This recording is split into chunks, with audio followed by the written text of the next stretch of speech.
Welcome to the Living Out podcast, helping people, churches and society talk about faith and sexuality.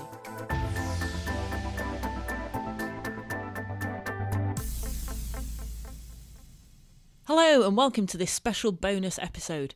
Today we've got a compilation featuring 13 guests from our second Meet the Author series.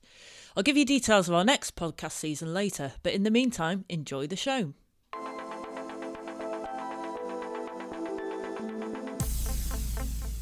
What advice would you give to your younger self? That you can be so much more honest with God than you realise. You can invite him right into your struggles with sexuality. You can actually talk to him about the details of it. You know, he's not squeamish or shockable or running away in holy indignation.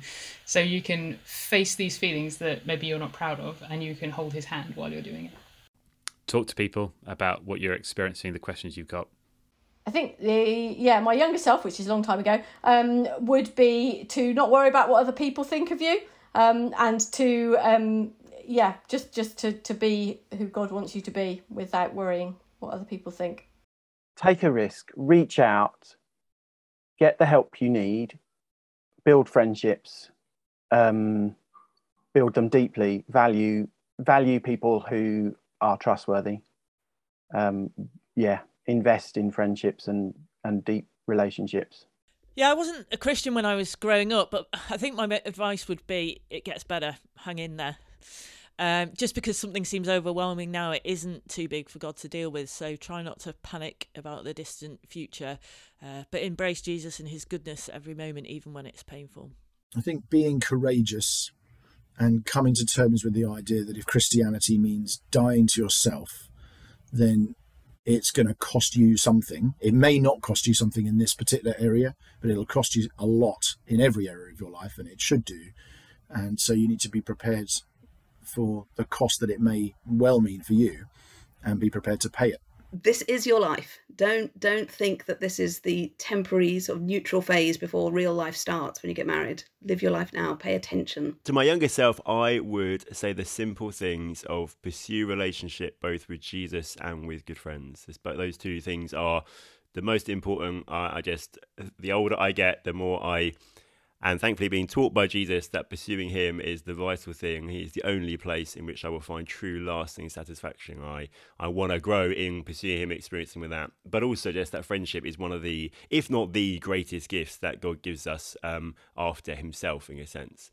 And that although there are lots of good things in life and enjoyable things in life, nothing actually is quite as valuable as having people who truly know and love you. And so giving your time to investing in that is really key. Become a Christian earlier. And because it's so worth it. You don't have to hide, you don't have to fake it, you don't have to pretend to be straight, you don't have to poster over your shame with Madonna pinups. You can just come to Jesus and let him deal with that, because he will take it off your shoulders. And you think you're going to die, but you're going to come alive. Talk to someone, basically. Don't give up, but do share what you're feeling with someone you trust. God's promised his grace will be sufficient for you, and just to reassure my younger self, it really is. And 30 years will prove that's the case. So when I was growing up, I kept a lid on my same-sex feelings, and that allowed shame to brew. So my advice to my younger self would be that the antidote to shame is to pick one or two safe people and to open up to them and to receive their warmth and their love for you.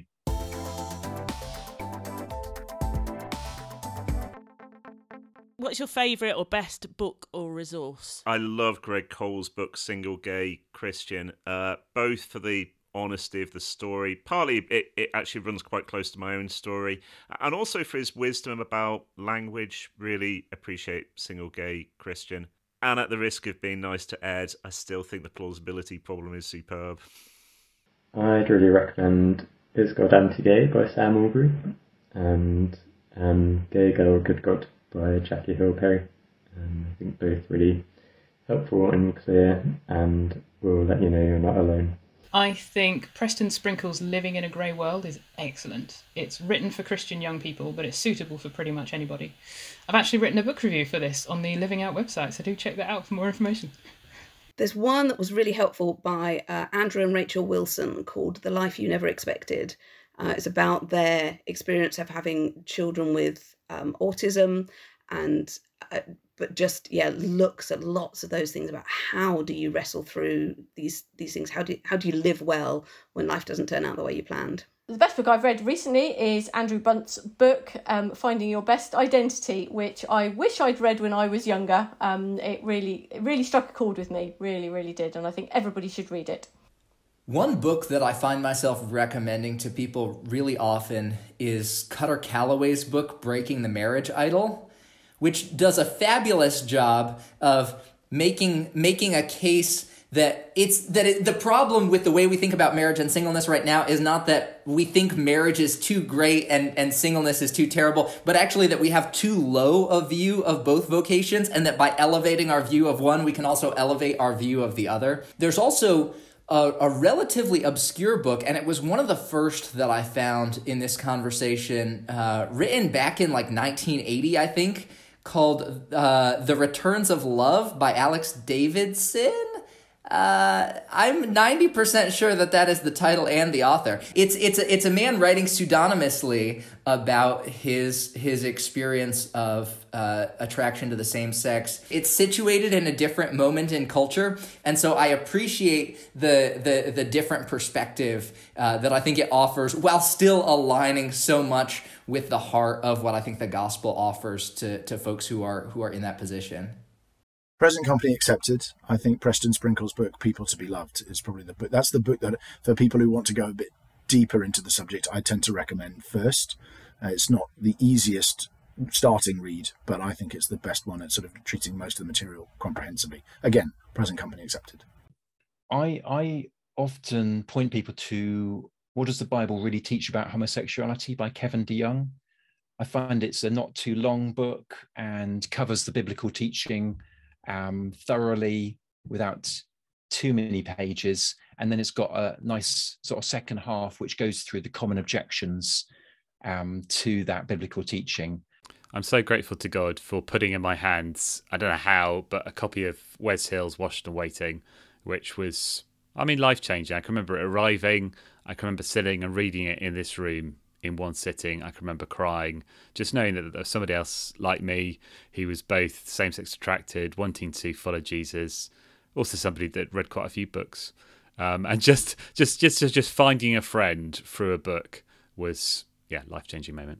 I'm going to share two resources. Firstly, there's a book called Longing for Intimacy, Hope for Women Struggling with Same-Sex Attraction by Amy Riordan, and it's just fantastic. She shares from her own experience of same-sex attraction and struggling with porn. It's so real, it's so honest, and it's so biblical and just points to Jesus. And the other one I would recommend is Why Does God Care Who I Sleep With by Sam Albury. It's short, it's to the point, it's biblical, and it just really beautifully paints the picture of why God's purposes for sexuality are so good. Bill Henson, Posture Shift.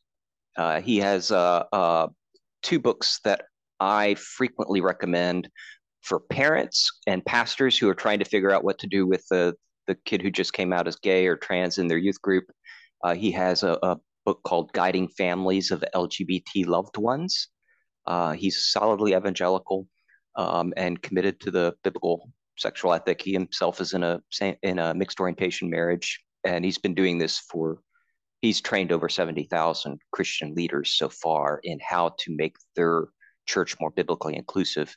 And he also has another one called Posture Shift, which helps the church itself think through how to be as inclusive as possible within the biblical framework. And those are two that I always recommend.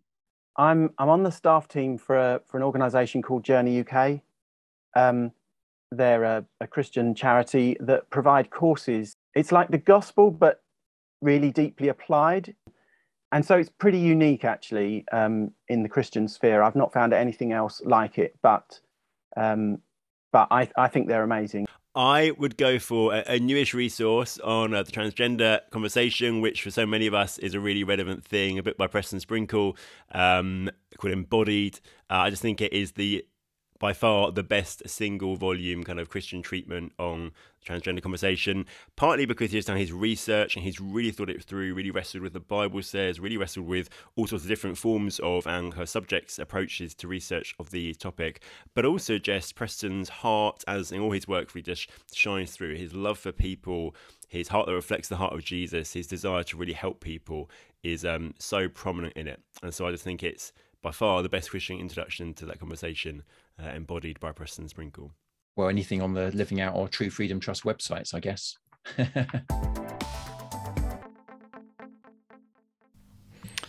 What's the top thing a church has done to help you? In a very general way, I think it's given me opportunity to use my gifts to serve in the church, helped me find my place, sort of recognized what God's given me, I suppose, and then found a way of using that to help build the kingdom and to help affirm and establish the church. I think being part of a multi-generational family, I think is just such a great thing. As a parent, I've always loved watching my kids playing with older kids, and now my big kids playing with younger kids, and being friends with old people and young people, and I just think that's really great. You don't get that anywhere else. What I have found most helpful is actually, I think, just being allowed to be honest, being in churches and having friends in churches who've allowed me to be honest about my experience of sexuality, about how I'm finding that, where I'm finding that difficult, and actually all areas of life, in a sense, actually be honest, not always having to be the perfect Christian, not always having to have it all together. And I think just knowing that I can be honest and that church family is a context where it's safe to be honest has been really life-giving, really helpful, really healthy for me, actually much healthier than keeping stuff kind of cooped up and such like. And then allows people to, yes, give practical advice and wisdom and stuff, but more than anything, to point me to Jesus, to preach the gospel to me and encourage me to look again to him. And that's been certainly so valuable to me. I think it's recognised my gifts and given me opportunities to grow and flourish in them. That's really it. Not praying for me to get married, but helping me to live well in the life I'm in. I think not freaking out when I've messed up and got into a same-sex relationship, but biblically and lovingly supporting me through the struggle. Sounds a bit nerdy, but I think just faithfully preached God's word. It's good, and we need to hear the truth. I think the most helpful thing churches have done for me is just be willing to have the conversation in an open and non-reactive kind of way, to acknowledge the presence of LGBTQ and same-sex attracted people in their midst, acknowledge the differences in our experiences, our theological approaches, and just say, hey, you guys are a group of people that we care about enough to acknowledge the presence of. Simply acknowledging our presence is, I think, a really good place to begin. This might sound a bit mundane, but actually, when churches have given me the opportunity to serve, that's been a great blessing to me.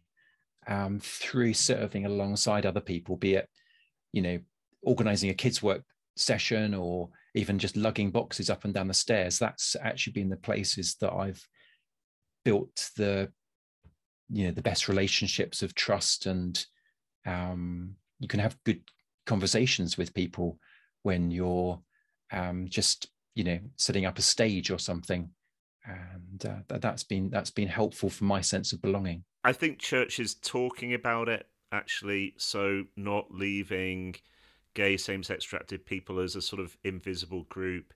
So for me, hearing people just mention it in sermons, in talks, even when they weren't actually focusing on sexuality, that was a massive help to me. They have taught me the value and the authority of Scripture.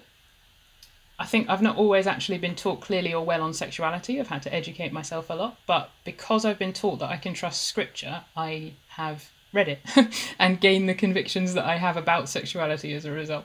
The best thing my church does for me is laugh with me and at me, to be honest. I just think, there's a big danger of, just becoming defined by sort of conversations around sexuality and books about sexuality and involvement in denominational conversations around sexuality that just means that you can begin to take yourself a little bit too seriously.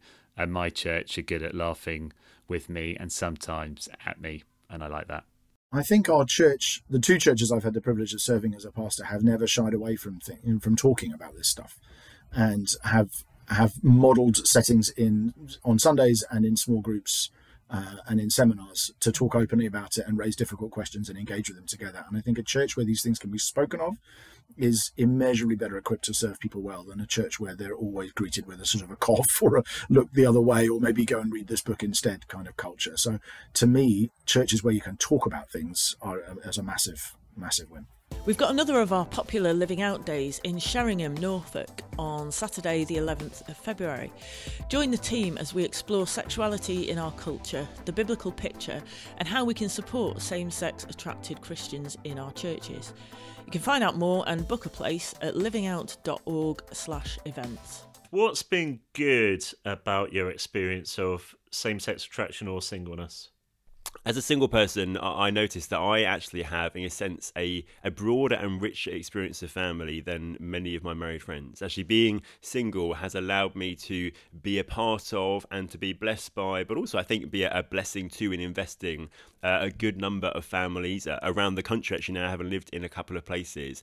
And that's just been such a blessing to me, such a lovely thing to be involved in the lives of so many children, to have so many close friends who I really can consider family, to have people around the country who at any time basically I can turn up if I need a place to stay or just want to get away for a bit. And actually singleness has given me that kind of freedom and ability to develop that number of and depth of connections and friendships with people. So that's just been a wonderful blessing of singleness in my life.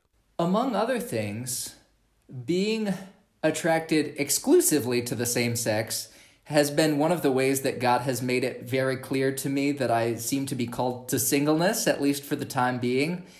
And I don't think it would have occurred to me to be single otherwise, because I lived in a cultural context that was so eager to direct me into marriage. And there have been tremendous gifts in singleness that I'm not sure I would have encountered otherwise. Also, I think that being attracted to the same sex has made me less eager to waltz around thinking of myself as the prime example of follower of Jesus and looking a bit askance at everybody else's life.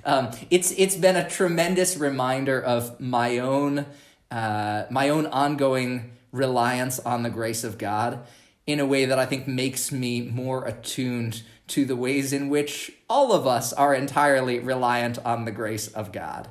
Oh, so many things. I love the freedom of just being able to do what I want, basically, please myself. There's lots of, I enjoy my own company, so I just enjoy being able to go to an exhibition or the theatre or see a film just whenever I want. But really the best thing is that if you put in the work, do all the hard stuff, you get more of Jesus. I wouldn't have traded these years for the sake of that. It's taught me to rely on God more, to see my need for him and see just how much he loves us, and that he's not going to let go of us. Same-sex attraction, it has helped me to trust in Jesus, I think, in a deeper way than I would if I didn't have this struggle and this experience. It's something that means I daily have to come to him and die to self and trust him that he is enough. And so I'm actually grateful for the experience because it's built that almost foundation of surrender into my life. I love the opportunity it gives me for friendships. It's funny, a married friend was saying to me, Andy, you've got so many friends. And I think it was just not that I'm particularly friendly, but just because being single has given me both a need for and the opportunity to create friendships. Married people often think that it's supposed to work with just one other. And marriage is meant to point them to God as the one to provide security, significance, and acceptance. I feel like in singleness, we're sort of forced to face God as the one. And so I feel like that's a really good advantage that I have as a single person. I sort of feel like being forced to face my broken sexuality and the helplessness of that situation, it really gives me advantage over straight people who are often, they're not even aware that their sexuality is just as broken, but just differently broken. I love being single. I mean, there are certainly difficult things in terms of, you have to manage loneliness, and there are ways to do that. But, I have an elder that I have met with every Thursday for coffee, for accountability and for prayer for 20 years. I have another brother, a deacon in my church, my best friend, who he and I have been grabbing cocktails together every Thursday night for over 15 years, I think. I have one family in my church that moved to St. Louis, Missouri, just to be involved in my life and ministry, old friends of mine. And I've been in their house hundreds and hundreds of times. I have refrigerator rights in their house. I don't have to ask them if I can get a beer out of their fridge. I'm family. I just open the fridge and get a beer, and there's no thought about it. That's been great. Just having long-term, deep, intimate relationships with my siblings in Jesus. It's been wonderful.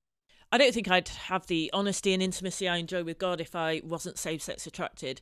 I think I would have had a much more superficial faith, sort of outwardly doing Christian things, but not wrestling with what it really means to follow Jesus wholeheartedly. What's been good about my experience of same-sex attraction is that it's caused me to lean more on God and to seek support from my fellow Christians. And that's helped me to grow in the way that I relate to others and to God himself. The best thing about being single is the deeper quality of friendships that you get and the range of different people that you get to be friends with. I've often described marriage as, just betting everything on one horse. Slightly unfortunate phrase. Whereas I think singleness is spread betting. Slightly unfortunate phrase. But I get to sort of enjoy good, intimate, non-sexual relationships with a range of people who bring a whole range of different gifts and personalities and senses of humours and cooking skills and just different people into my life in a way that is fantastic. And I don't think that's often talked about enough as one of the perks of being single, is just the range of people that God brings into your life at different times and in different ways.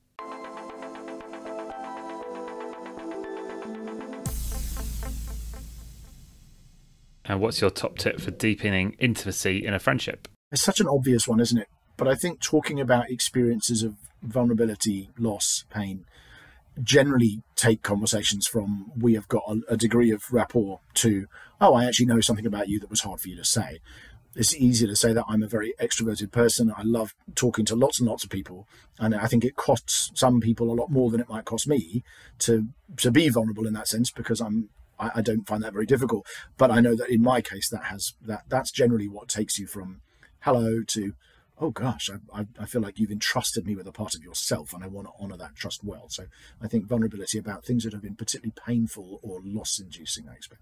I think it's probably stop being so British about it. We're going to have these really weird, awkward conversations that go, I want to be your friend, you want to be mine, and like, how can we do this?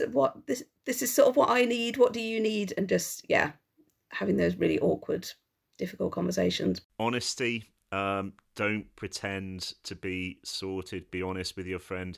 Actually, that's what Jesus says in John 15. He says, I call you friends because what the Father says to me, I'm going to reveal to you. So friendship is about revealing stuff to each other. I actually find it quite easy to build intimate friendships by being open and vulnerable, sharing life together, doing faith together. So my tip would be about how to keep intimacy healthy. I think it's important not to invest too much in one friendship so that it becomes exclusive. So I would say do things in groups, include others, build community. To deepen intimacy in a relationship, I wouldn't necessarily go and have a coffee with someone. I'd actually just do something together where you have to rely on one another and build trust in the other person and they in you. Well, a friend told me recently to be a pest and to just keep pestering people, keep asking them to hang out, and don't be afraid to be a bit weird. Share all your weird hobbies and obsessions with them. I think top tip for deepening intimacy in a relationship is one actually I still find hard to follow, which is just sharing your tears with people. I just think of the people who have shared their tears with me, and how that has deepened my relationship with my friendship with them. I'm not very good at returning the compliment. I'm good sometimes at referring to the fact that I've cried, but I think sharing tears, or if you can't quite get the tears out in front of people, at least sharing the fact that you have been crying and that you do cry and what is painful and hard, is just a beautiful way of deepening any friendship, any relationship. Ask deeper personal or spiritual questions. Things like, what are your dreams? Or what are you most fearful of? What are 5 things that you like about yourself and one that you really don't? I mean, they can lead no end of really good places, and you can do no end of good. Actually, if people are willing to be vulnerable and actually answer those questions honestly, then actually you can just bring loads of encouragement to them. Oh, I don't see you like that at all. Or, oh, I would never have thought that about you because you seem to come across like, or whatever. And I love helping people to see the truth about who they are. Honesty has definitely got to be the kind of key thing. I think as we're honest with each other, we get to know more of each other. You can't truly love and deeply love and be intimate with someone you don't really know. And so I think as you are honest, you're letting people connect with you at a deeper level. Obviously, it works in both directions. And I think without failing, all my friendships, I'd say, it's when we have been honest with each other, particularly, I guess, about the tough things of life, the difficult things we're facing, that real intimacy has been fostered and has kind of developed. So being open with one another, creating a context in which that's possible has for me been certainly the way that intimacy has been deepened in friendship. It seems to me that the best friendships happen when we don't put burdens on them to always need to meet the needs that we think they're supposed to meet. The friendships that say, now that we're friends, I'm going to expect at least, bi-weekly check-ins from you always and forever. And if you ever fail my bi-weekly check-in, then you are therefore, a terrible human being. Not that I don't think we should be connected to people, but it seems to me if we think of our friendships as demands that are being placed on us, then as we accrue friends, we simply accrue demands to be given. I would much prefer to see friendship as a gift that we give to one another, so that we don't look at people and say, you owe this to me because you're my friend. But we say, what a beautiful thing that anything that you give to me is simply a way that God is being gracious to me. And everything that I'm able to give back to you is a way that I can participate in God's grace to you. If we think of friendship in terms of gift rather than in terms of obligation, I think we're far better set up to enjoy the beauties that friendship has to offer. I think that it's really important to be able to make time for to be committed to friendship and to just be really intentional about who you're friends with and how you conduct those friendships, and making sure that you have a few really good friends who you can be open and share with, and then have other friends as well. But being intentional about those friendships, I think, is really important. Pray together more than anything else, and and talk about the Bible together. I whenever I'm on vacation, I see one of my friends who was, I've known for over 20 years, and I see him, he's, sitting out by the pool with his cup of coffee and his Bible. And I look at that and I just think that's the best way to start any day, is just unhurried time with a cup of coffee and Jesus and his word. That's the best foundation. I would say choose your people carefully. You don't want to be pursuing intimacy with someone who's not interested or who's likely to cause you harm. We're not meant to be known that deeply by everybody and anybody. You just need 1 or 2 people who are trustworthy, who are loving, who are Christ-like, and who are as committed to you as you are to them. I would say those are the people to pursue intimacy with. So choose them carefully. I hope you enjoyed hearing from all our guests. That's the end of our current series, but we'll be returning soon looking at each chapter of one of our recommended resources, The Plausibility Problem by Ed Shaw. Make sure you subscribe so that you don't miss an episode, and do share our podcasts if you find them helpful. Bye for now.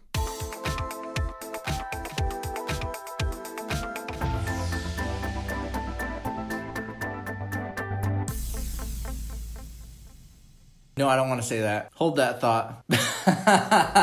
This is why the Lord has given us outtakes.